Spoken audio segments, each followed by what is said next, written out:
It's November 14th, 1996, and tomorrow, the biggest basketball player and one of the biggest celebrities in the world is the star of a movie that's premiering nationwide to audiences that are, to say the least, excited, but really have no idea what to expect.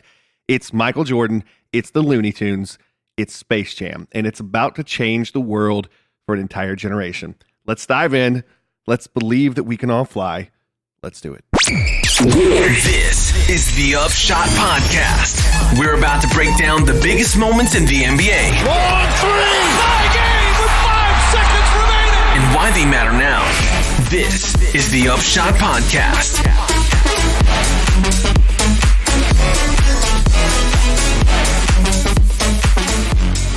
Welcome back to the Upshot Podcast. We hope you've been doing good. Today, we're digging into one of the biggest basketball movies of all time, and it is one of our favorite movies, I think, just in general, just because of the pure ridiculousness of it, but awesomeness of it as well. We're talking Space Jam today, so we're going to just dig right in. I'm here with Nick Atkins, Marshall Robertson, and Joe Baltz today, and we're going to be going into Space Jam. So first things first, let's talk facts, Nick, about this movie. Well, let's try to bullet point this out. It was released November 15th, 1996. It was directed by a guy named Joe Pytka. If you haven't heard that name elsewhere, it's because he's mostly doing commercials before and after this film. However, he did do the commercial. Do you remember the Bugs commercials with MJ prior to the film? Get it while it's hot, get it while it's butter? That's right. Yes, right. Okay, I do. So I don't remember that. I need to go back and see that. This thing was also produced by Ivan Reitman, a guy who has consistently thrown heat for his entire career. Co-stars Charles Barkley, Patrick Ewing, Muggsy Bogues, Larry Johnson, and somehow Sean Bradley. Isn't Muggsy the Muggsy the secret star? Come on. How did Sean Bradley sneak into that? Dude, he's 7'6". We have some thoughts on. He didn't sneak anywhere. He was real world alien, as far as I'm concerned. That's true. That's true. That's true. Also, cameos from Larry Bird, Larry Legend, and Bill Murray, just absolutely throwing heat throughout the entire movie. Killing it. Box office and critical success. The budget was an estimated $80 million. Opening weekend, they made $27.5 million. The overall gross worldwide was $250 million, and that is not inclusive of an estimated $1.2 billion sold in merch, which I had plenty of that merch around my room. Did you have the jersey? Oh, I had the Monstars. I had all. I had just about everything. McDonald's did a. There was a McDonald's. Yeah. I remember that the whole thing. Kind of critically panned. That's not surprising. It was one of those movies that when it comes out, you know it's going to be huge. Like the alchemy was there. It's kids, it's adults, it's people who like hoops, it's people who Jordan. like MJ, right? So I think it's easy to hate on because it can be not that great of a movie and it's still going to be successful, which is exactly what happened. It's the highest grossing hoops movie ever made. One of the other big things that was going for this movie is not only do you have MJ, not only do you have, Looney Tunes, huge properties in their own right, but we have this amazing soundtrack too. Oh, it's so good. And, good. For whatever has happened since then that makes it difficult to listen to some of this stuff and to, feel good about it. What are you talking about? We have some amazing things. What did I miss? This soundtrack went platinum 6 times. 6 times. Jeez. 6 times platinum. So, you spend a chunk of change on putting this movie together. You do make your money back with the movie, but overall, this was a merch play. Did you have it? Did you have the soundtrack? Oh, absolutely. I did too. Yeah. I did too. I had it. I probably have 2 or 3 copies of this, actually. Nice. So it's crazy how First one this that was. comes to mind is I Believe I Can Fly. R. Kelly. Of course. Right? I even think that won a couple of Grammys, right? Yeah, a couple, and this is what's so funny is even today this sneaks up. I have a kid now that is 8 years old, and randomly from him watching YouTube and certain YouTube channels, they will throw this song on here. So he knew this song before I actually introduced it to him. And is this R. Kelly's biggest song? Oh, is huge. it R. Kelly's biggest song? I mean, it's this or Remix, right? Remix to yeah, Ignition is one of the two, but Well, I think this has got to be the biggest. I think Remix that fits one's not on into Space Jam? I thought that one was Remix. I thought was on Space Jam. I thought too. every R. Kelly song was on this soundtrack, to be honest. I really did. And we have Seal coming in strong here. Dude, that guy was throwing so much heat at this point. Well, we've talked about Good this grief. before. I think at one point he wakes up and realizes, you know what? Soundtracks are the way to go. Albums are hard. Yeah, I mean, we're never going to survive unless we get a little crazy. That's I think right. that's what he was thinking. He's coming off hot from Kiss from a Rose, which is, again, a fantastic what song. What a shit movie, From but great This was, song. You know, great just song. full disclosure here. This was the first Kiss from a Rose was the first song that was my song with a girl. We're talking 6th grade. Oh. 6th grade dating a girl and they're like, what's our song? And kiss them, and so, and it was serious. It was super serious, but I'm just going to tell you guys, this relationship went south fast. It didn't work out. Yeah. And then this is So did Seal's career. This is a huge song. And so I'm listening to this song and I'm just about to get through where they're playing the song all the time. And then all of a sudden, Fly Like an Eagle comes in and it's not as biting, but you're like, oh, it's Seal still. So it hurt for a while. Just a little insight in my personal life you didn't ask This is for. my favorite Hoop song ever. I love this song. And guess what? This video, it was also a popular video. Guess who directed the video? Who? Joe Pytka, the guy who directed Space Jam. I swear to Wow. God. I swear.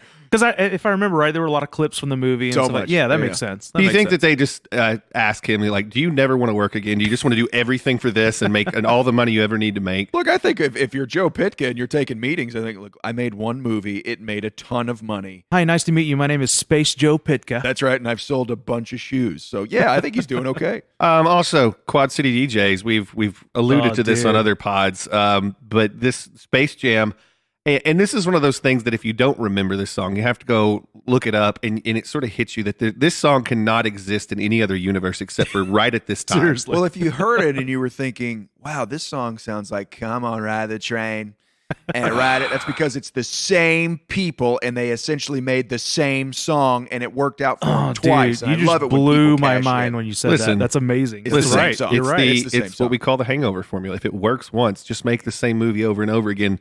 Joe, you know about that, right? Joe, how's that working A out for you? slight variation. Great at movies. Bad movies.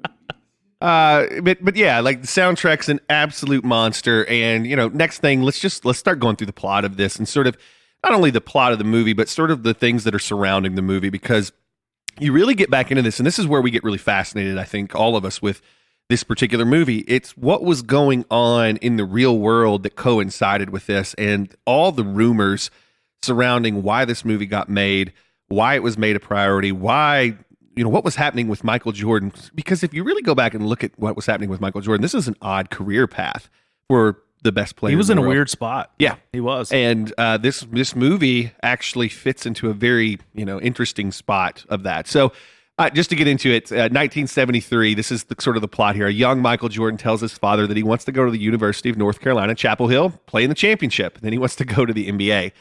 Jordan's father had actually died fairly recently in real time. Before this movie. Right around this movie. It was July 93 that his father passed away. And, his father, while very supportive of, some of the small accomplishments Michael Jordan had made at this yeah, point, he'd done a few things. had tell him he should play a real sport, which is You should baseball. go play baseball. Yeah. What do you think about that? Well, it's incredibly personal. So when you go back and you think about it, it's a tough story with Michael Jordan and his dad, and also why he chose to go play baseball. But Space Jam was so on point, and we're going to get into what we think of Space Jam 2 later, because it was. Look, I know it was a little bit of revisionist history at the time, but it was essentially an explanation of, hey, this is why he went to play baseball, and also this is what happened while he was quote unquote playing baseball. Don't you look back on it differently than you felt then? I remember at that point being like, what is going on? But now I look back on it like, God, this guy was in a bad spot. Heavy, like, really heavy stuff. He was feeling really bad, and I hate it for him. I really do. Well, what's interesting about it is as bad of a spot as he must have been in, we sort of hit this spot where we're like, okay, I get why he did this. It He makes could do sense. whatever he wanted. He's three That's true. titles in at that point too. Yeah. Yeah, 100%. So, interesting there with all that. So, we shoot to 93, the Jordan press conference. Yeah. This is monstrous. And Jordan announces that he's retiring from basketball, and he's on top of the world at this point. Yeah. We're three yeah. deep championship-wise. Incredibly personal. I mean, again, I don't think it's directly from the press conference. I'm sure they reshot it, but at his press conference, he says, I think I'm going to go try my hand at baseball. And it's like, what? And he says it so casually. Yeah. You're like, wow. And all right. that's what he did. So that's when the movie right after that starts to take its kind of fanatical turn, and what I like to call the kiddie turn, which brings in 6-year-olds like me whenever I was sitting there watching it, which we shoot up to outer space, which is my favorite planet, Moron Mountain, which is like this theme park kind of facility out in outer space. And it's a guy by the name of Mr. Swackhammer, played by the great Danny DeVito. At least God voiced bless by Danny DeVito. I forget So that, good. that he's actually in that. It's amazing. So it makes good. so much sense. It's such a Disney-esque plot. But essentially, look, no one's coming to our theme park anymore. It's like a dying Six Flags type of situation. We've got to get an attraction, right? And so the idea is, hey, we got to go get the Looney Tunes. We've got to get people coming back here. And so he sends his minions. Solid marketing plan if you think It's about true. it. It really it's is. true. And the movie, by the way, the movie's 86 minutes. We are just, you go from Jordan as a kid, Jordan retiring, now we're in outer space. I love how it's moving at this point. It does move. The pacing's actually really great with this. Yeah. Right. So, long story short, his minions, which they're called the Nerdlucks, which I had to read that online. Solid I name. had no idea that they were even called that until I was reading this online. Solid name. They go to try to take the Looney Tunes back to Moron Mountain, okay? The Looney Tunes see how short they are and how pudgy they are, and they're like, fine, we'll play at a game of basketball for it, is what we'll do. And that's Bugs Bunny's introduced. You know, this is, again, The this is where depth of this script is just It is. cutting It is me amazing. right You know, now. but if you're the demographic they're after, Yeah. it works. Makes It's a lot it's of good sense. enough. Yeah. So we we get into that, and so what the Nerdlucks do is they sort of dive in and they're like, okay, we got to play a game, and so that they learn that this, basketball best players, NBA, and they accept this proposal. And this is where things start to get very interesting. of course, we don't know anything about the Nerdlucks, but we have no idea that they can literally go steal talent. So this is where we bring back the NBA, and I think they see it on TV. They're watching some of the guys play. They said the best players are in the NBA, and so then we shoot to a few NBA games. You see Barkley first, this is prime Barkley. dude. Yeah. And then Every Barkley is prime Barkley. That's true. Let's be real. But There's no- seeing Barkley like in this movie where, look, I love Charles Barkley, but Barkley's probably put on 60, 70 pounds. Yeah. He's Got ballooned a little bit. And man, he looked so athletic even when he was playing in this movie. But they go and steal the talents of games of Charles Barkley, Sean Bradley, Patrick Ewing, Larry Johnson. That was on the Nerdlucks. That's right. And Totally on Muggsy them. Bogues. And so, long story short, they steal the talent. This turns these little minions into these giant alien creatures that are amazing basketball players. The Looney Tunes at this point know they're in trouble. And then that's when Bug says, we got to go get help from MJ. Interesting Michael starting Jordan. five. So obviously you're starting Muggsy at the point. Yeah. Why do you have 2 5s? You got Bradley and Patrick Ewing both playing the 5. Ewing can't play the 4. Would imagine it's because they couldn't get They're playing big ball. This is definitely a 90s movie for sure. it. Well, It definitely is. What's interesting about this is, if Jordan does not retire right before this, does he get abducted? And then, does he get saved from it? It actually Yeah. much deeper than no than you doubt. think. No doubt. So while we shoot out into a little golfing scene from here. True. This is probably my favorite scene in the movie. So it's MJ playing golf with Larry and Bill Murray. And Bill, my favorite kind of behind the scenes thing about this movie is that they say that Murray is legendarily tough to reach to do films. So like he'll tell you like, yeah, I'll do it. And then he just won't show up. You can't get him to show up. But Michael had some pull with him. And so he would show up. And this is crazy. He was really just supposed to be there for this golf scene. So they go play golf. It's like they're on like a par 3, Joe. And they all hit amazing shots. But MJ hits a shot. It lands close to the hole. Bugs has got a magnet under the hole. He pulls it in. They get a hole in one. Long story short, Jordan reaches in. Bugs pull him in. Now, Jordan, natural. It's a Jordan's natural in with the Looney Tunes. He gets pulled into Looney Tune land. And my favorite part of it is it's just so silly, but it's Murray and Bird just watch him get sucked down in this hole, and they just leave him. They just, oh, man. Well, guess we lost him. I've And they actually never- done that golfing they- before, where they- you lose a guy on a hole and you just Well, and to jump into this is where we see Wayne Knight come into the movie. Wayne Knight throwing absolute heat. Seinfeld own Wayne Knight. Newman. He is so good in this movie. And I don't think have we seen Wayne Knight do anything else? Jurassic Park, right? He was in Jurassic Park. Very big part of Jurassic Nice. No, we need to have a Wayne Knight pod. Park. We do. I think that we just completely focused around You Wayne know how Knight. many people just hit unsubscribe? Yeah, they were Unbelievable. Wayne Knight. Unbelievable.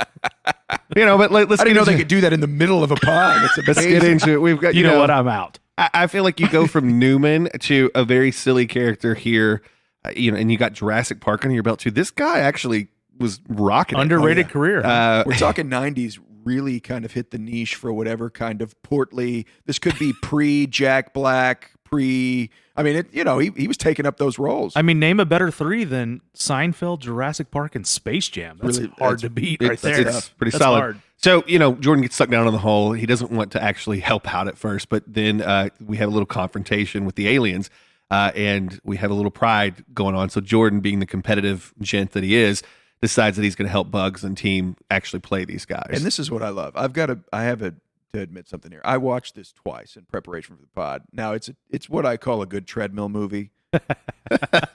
Doesn't require a I lot feel of like I attention. understand. But we should explain treadmill movie. Well, what I mean by treadmill movie is we all know you're in the garage. Treadmills are loud, and so like when you really want to hear something, you're like, I can't hear it. But with this one, you're like, I could probably tell what's going on.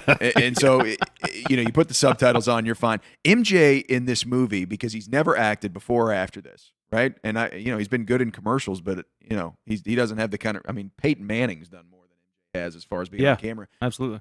It's really interesting, and the reason why this movie is so well put together to kind of take a step back here is how they really protected him. Yeah. He's got it.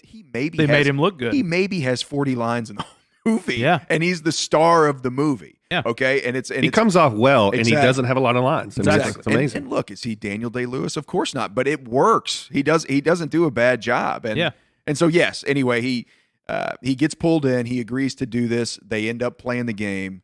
Well, in kind of leading into this, we've got this whole panic that the NBA season's going to end early because all of a sudden Nobody's got talent. we have 5 core stars that have been pulled out. I don't think they would do this storyline anymore because we've had too many panic movies come out to where they could go in place. Very But true. literally, they're like, we're not going in the locker room. Like, there's some sort of virus that's going around. Nobody can play, and they cut short the NBA season. So we're building up to this game, and this game is for whether the Looney Tunes are going to be pulled up to this theme park and have to sort of sign over their rights to exist the way they want to exist. And so we're heading up to this, and on the day of the match, we actually get to the game here. And so the Monstars, yes, which aka the Nerdlucks, are dominating. I mean, we're just absolutely dominating, and we've got a dejected set of Looney Tunes stars because they're just getting whooped. And then all of a sudden, Stan, who is Newman, overhears how the Monstars actually got their talent, and he tells Jordan. And so all of a sudden we have Bugs and Jordan that are starting to rally the team in the beginning of the third quarter.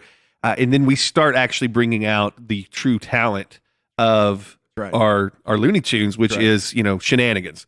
This is where the shenanigans start to come into play. Yeah, I actually think, and again, I don't know if you can do it with this too. They at half, whenever they're getting just absolutely brutalized by this team, Bugs shares a bottle of Michael's secret stuff. What makes Michael so good at That's basketball? just Gatorade. It's just Gatorade. Yeah, that's all it is. It really is all it is. But they all feel like they're going to be better. I think it's.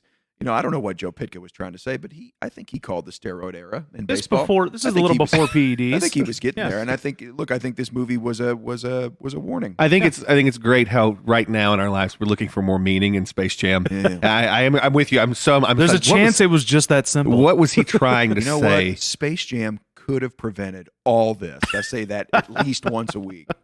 So all of a sudden the stakes get higher with what Jordan. He's raising the stakes. And he bets, himself basically in this unbelievable ballsy move. That's when MJ's back, and it's like you got to get back into hoops, man. Yeah, he says, "Fine, if we lose, I'll stay on Moron Mountain. I'm the best attraction you can get." And of course, Mr. Swackhammer DeVito, he's all for it. Yeah. And so we get to the end of the game here, and we got about 10 seconds left in the game. Looney Tunes are down by a point. We've battled back at this point, but we're still down by a point. It's sort of one of those things where third quarter we rally is the Looney Tunes. We're bringing all the shenanigans, and then they adapt, and so we're having a problem here. So we start to see most of the Looney Tunes come out of the game because of they're getting injured, and we're starting to throw our weight around as the Monstars do. And from this point, we're down a player, and we need someone to fill the spot. Well, the game ends almost exactly like the movie Hoosiers ends. Almost to a T. It's almost a direct ripoff. Jordan finally realizes that he's in Looney Tune land, so he can do whatever he wants. And so as the 10-second clock is going down, they're down. Go ahead. No, you go ahead. This is good. He stretches his arm literally the entire distance from half court to the basket. But who gets him the ball? Let's talk about this. That's right. Who gets him the ball? And I'm glad this is huge. I'm glad you brought this up because Bill Murray comes in. Also, everybody has kind of wiggled their way into Looney Tune land between Wayne Knight and MJ at this point. Murray just shows up, and they ask him, "How'd you get here?" And he said he had a union guy drive him. I swear, it's hilarious. There's no explanation.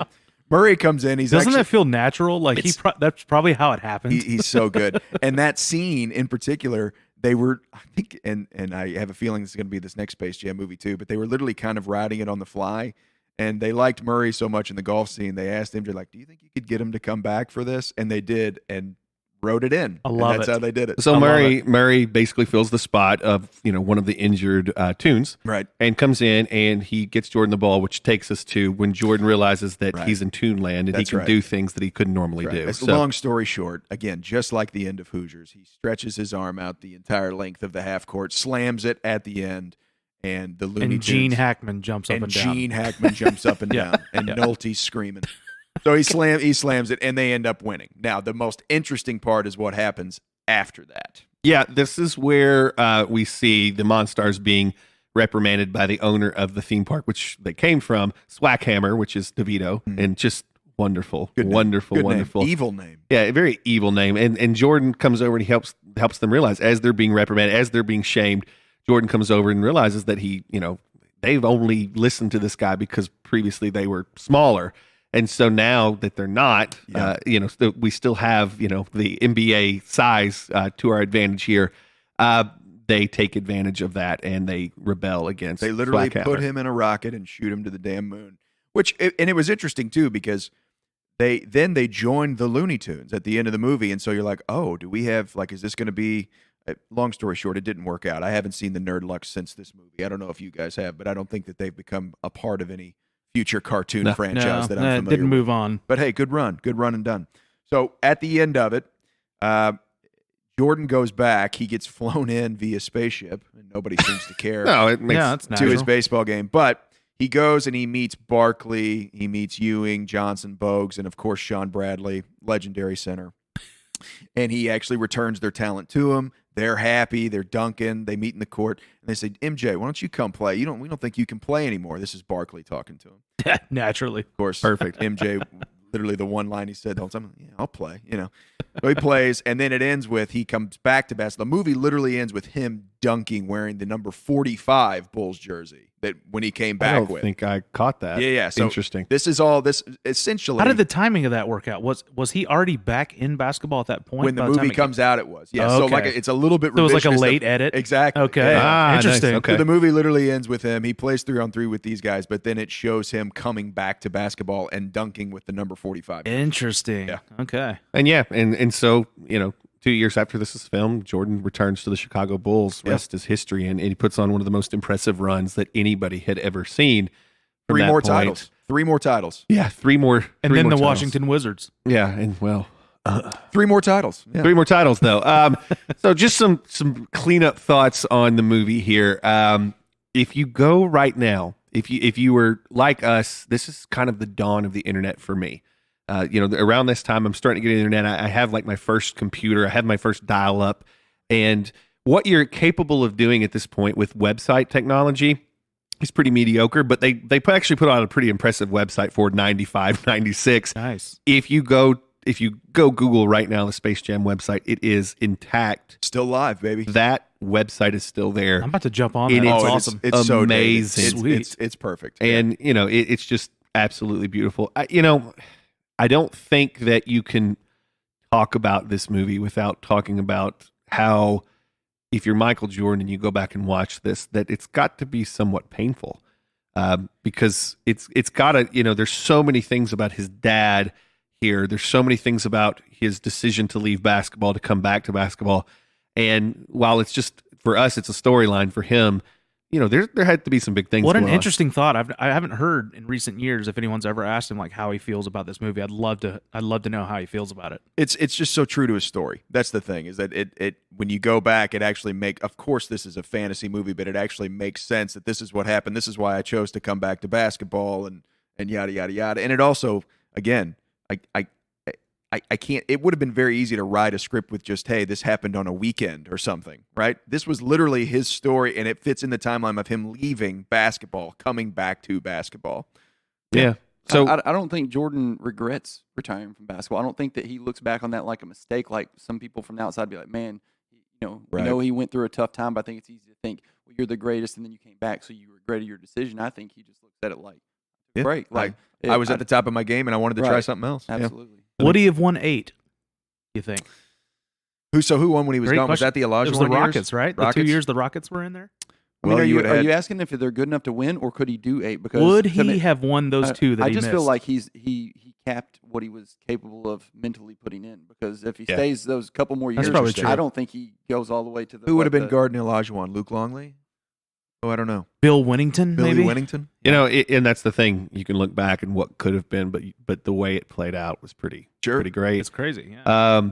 Where's Scotty? Where the hell's Scotty? Where was Scottie Pippen during this movie? We gotta Like, get why? He's trying to hold the Bulls. Does it together. always feel like That's actually a really good That's point. a really good you got point. Scotty and Kukoc trying to hold down. Scotty's in Chicago going, where's Michael? Yeah. Mike called him like, hey, man, you want to be in this movie? I got a game, man. Yeah, he literally went from Literally. the greatest player of all time to a lefty from like Europe somewhere that's Yeah. shooting mid-range jumpers with no fadeaway. Scotty had a good year. Scotty had a good Well, year. you actually go back and watch that season without Jordan, and it was amazing to see Scotty do what he did. He went next level. Yeah, he really it did. It was pretty amazing. There's this Patrick Ewing ED joke, Yeah, so again, we're in stray thoughts here. I did So- not remember. a this. erectile dysfunction and, joke. and again, Not this is remember where I did have to get off the treadmill for a second. It's like, did that just happen? So, some really funny parts of the movie are the guys trying to reconcile the fact that they don't have their talent anymore. Right? Barkley, Ewing, they all go to a psychiatrist. And again, I'm 6 in this movie. Right. I don't know what's going I on. can see the scene in my head of them walking through the ward. Yeah. I can see it. Essentially, long story short, the psychiatrist asks Ewing, "Are you having problems performing in any other areas of your life?" And Ewing looks at him and goes, "No." But it was like when I watch it this time, I'm like, "That's an ED joke." Yeah. Or do you think insane. I don't know, it might have been a layup joke. Do you think it was pointing? They might have been pointing out like, dude, you remember when you blew that layup? Yeah. That could have been it. Hot take there. Barkley here with the line about Madonna. Never date Madonna again. He's praying at church for his talent back, and it had been rumored that they dated. You know what? I think that's a very interesting pairing here. Yeah. My Charles. favorite thing about Charles and MJ is that anything you read, you watch any of the Dream Team stuff, these guys fucked with each other non-stop. Constantly. In the movie, Jordan's got a bulldog that is just, I love bulldogs. He is ugly as hell, and the dog's name is Charles. You can see it. It's Charles It's written above the dog, fantastic. and you know he did it on purpose. It's my Well, because favorite. Charles, and they actually brought this back in a recent commercial. Charles Barkley, and it was they actually called Oh. attention to this, and so they had pretty that funny. joke back then. One of the most interesting things about this is the rumors that surrounded MJ around this I time. want Conspiracy Joe in. Speaking of Barkley. Speaking of Barkley. I want Conspiracy Joe in on this because was this this retirement actually having to do with his gambling addiction? was it a suspension? Was it a suspension that the NBA kept quiet because Because you need MJ. Wait, take this quiet suspension. We won't even call it a suspension. Take some time and come back. But do we have to suspend him? The rumors about MJ, outside of his competitive side, he had a really, really bad gambling problem. We're talking about hundreds Speaking of of Barkley. Yeah, exactly. that's Same why they were thing so for him. tight. But even during like there's stories about Eastern Conference Finals Oh, about yeah. him being in Atlantic City Up all night. all night. Yeah. At the point, and those are stories that are around that time from that title that he had just won prior to this quote unquote retirement. So, as far as conspiracies go, and if you get on Reddit, it's on there too. There's a very big conspiracy theory that David Stern says, "Look, you're the golden goose. We need you, and we know you'll be back, but I've got to suspend you.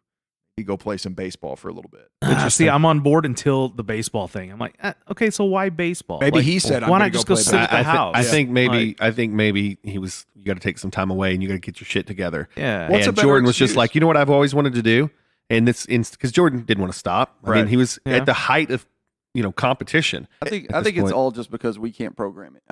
Really, like we want to have an excuse that sounds better than what it really was. I think one big piece of him being able to step out too is obviously we want to talk about the 3 titles, but you keep mentioning the Dream Team. I mean, my favorite thing is to listen to guys talk about what happened back then, and like with Magic, like passing the torch to him. Well, Yeah. not even passing it, but like MJ taking it, and it's literally. I mean, he obviously was the champ of the NBA 3 straight times, but going and winning the gold medal, the Dream Team, globally being what they were, and then him being the face of that. I just think he's pushed himself to the brink, and it doesn't make sense why a guy would want to step out of that unless you're him. You're completely competitive. You have to win, and you've done it. So I need a break. I think it's an awesome theory, but I think it's crap. I don't think it had anything to do with it. Interesting. Which brings us to Space Jam 2, which is upcoming, apparently. We're scheduled to release Space Jam 2 July 16th, 2021. This is right after the 2021 season ends. Yep. And you know what? I think it's interesting. What about that timing? I think it's interesting what they expect to happen around here. What maybe the stars of this movie expect to happen. What people think. Because we've got LeBron here. Yeah, and LeBron's going to be the centerpiece of this movie. And with what's happening in LA right now, what does LeBron expect? What are people betting on? It's kind of like Curry. Curry with this golf show that he did. We had holy moly. We had all these really great commercials during the finals, and it was almost like they expected him to be in the finals. And so let's set this up perfectly. I watched it. It was a terrible show. It was so bad. But I did respect that he got out and got to do something fun that he enjoyed. But Space Jam 2. So we've got LeBron, and it's scheduled for 2021, right after the 2021 season. Rumored to be involved. We've got who? Sure. Damian Lillard, Klay Thompson, and LeBron's new teammate, Anthony Davis.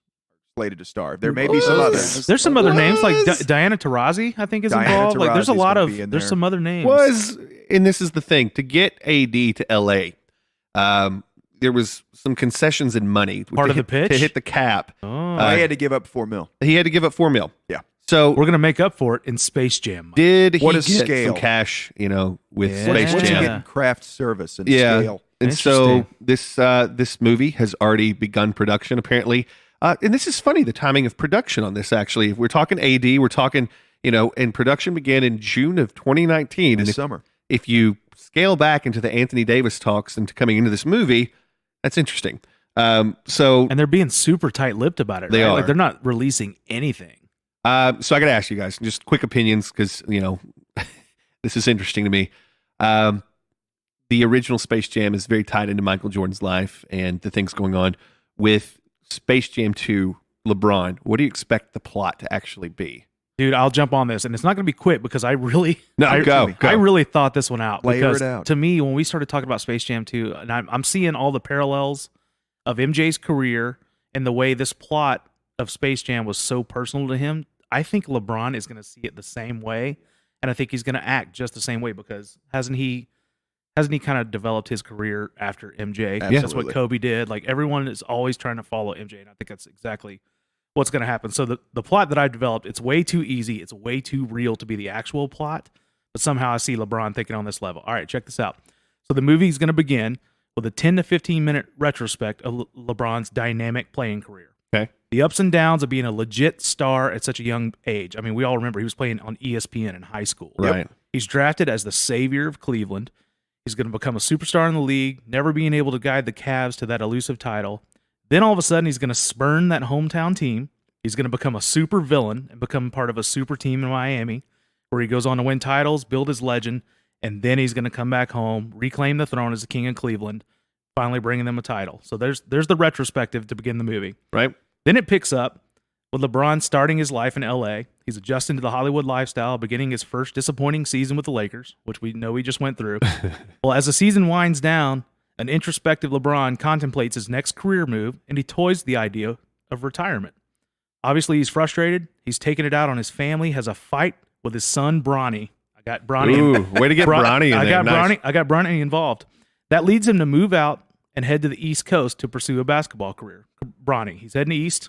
He probably goes to Duke or something like that. He's gonna follow his career. About that time, there's an evil owner. Can we get Jimmy Dolan involved? Oh my gosh, I want Dolan involved so bad. Swackhammer 2. So here's the evil owner. He approaches. He challenges LeBron to an interstellar battle. He says he has a team comprised of warriors. Get it? Solid, right? Terrible. I don't get it. So they join together, and they're going to claim his throne. LeBron takes his lowly team, which is, honestly, it's a metaphor for the Lakers. Sorry, Ben. It works. It's okay. It's true. To Planet Floop-de-Doo, or wherever they're going, to take on a team featuring the likes of Bronny, Klay, and Dame Lillard, other players, and they get absolutely destroyed and embarrassed, sending LeBron home to think it's truly over. Like, he's done now. He's done. Right. It's washed up. Except it's a movie, so of course he's not done. So while he's out in LA for a day with his family, LeBron happens by the Warner Brothers studio and bumps into Bugs Bunny, who is literally the embodiment of Rich Paul, by the way. Oh, we got Rich Paul getting involved. real here. Getting real. He's fully aware of the recent beatdown and has the answer to rejuvenate LeBron. So he wants to take him to a faraway land, and of course it's going to be swamplands in Louisiana. He's going to go to the bayou. He's going to meet this young phenom that he thinks could literally ignite a passion in LeBron's game and be a perfect accompaniment for this rematch. This young talent, who is he? Anthony Davis. So LeBron brings this young talent to LA to train with him. They recruit some of the Looney Tunes squad. LeBron also reunites with Bronny at this point. He's going to leave the Monstars in The Decision Part 2. Solid. Oh, nice. I like that. There's The Decision. I mean, Nice. it's going to be televised on Jim ESPN. Gray, yeah. And they move on to the game where they take on and triumph over the Monstars. The movie then fast forwards to a few years down the road. LeBron is in the crowd watching Bronny throw alley-oops to AD at the Staples Center, and all is right in the world. Fly like an eagle. And here's the best part. The movie ends with AD wearing a T-shirt. What's that T-shirt say? That's all, folks. That's all, folks. Oh my gosh. There it is. I didn't even think of that. Mic drop. See you later. So there's zero chance that Bronny is not involved in this, correct? Oh, Bronny's absolutely Has to getting be. Gonna involved. be in it. This is what's going to catapult his career. I mean, All right. he's going to become a star in the league. So with every LeBron decision that's ever been made, for me, it's always been, I somewhat understand it and it's probably going to work out, and I also hate it. And so there's no reason for me to expect this movie to be any different. And so tell me if this sounds shallow. What happened this year with LeBron right around Christmas, Joe? Hurt? Groin injury? Right. Right? Right. Done. That becomes part of the plot. All right. So LeBron's in LA. He's wondering if he has it anymore. He tears his groin. Okay. And he can't get on the same page with his teammates, Lonzo, Hart, and Ingram. And guess why he can't? Aliens. Oh, my gosh. That's so bad. And But I love it. Which they might be. Their entire desire is to tank the Lakers organization. There's some financial tie-in, who knows? But they make a deal. Look, if we can we can trade you guys, and you go tank the New Orleans franchise to send it to Seattle if AD and I can beat you guys in a 5-on-5, and we'll get Clay in here because, I mean, what the hell's Clay doing at this point? He's going to be fine. That's it. That's my entire plot. I love it. Someone can tie that together. That's awesome. Oh, I love it. So, what is your favorite part of the original Space Jam movie? Are you excited about Space Jam 2? What do you think the plot's going to be there? Tell us at upshotpodcast.com. And remember that you can grab notes and links from the show there too. Make sure also you subscribe to the Upshot Podcast, and make sure to leave us a review on iTunes or wherever you listen to podcasts. Thanks for listening. We'll be back next week. We'll talk to you soon. You've been listening to the Upshot NBA podcast. If you like what you heard, make sure to click the subscribe button so you can get a new Upshot episode every week. And make sure to leave us a review on your podcast app as soon as you're done listening.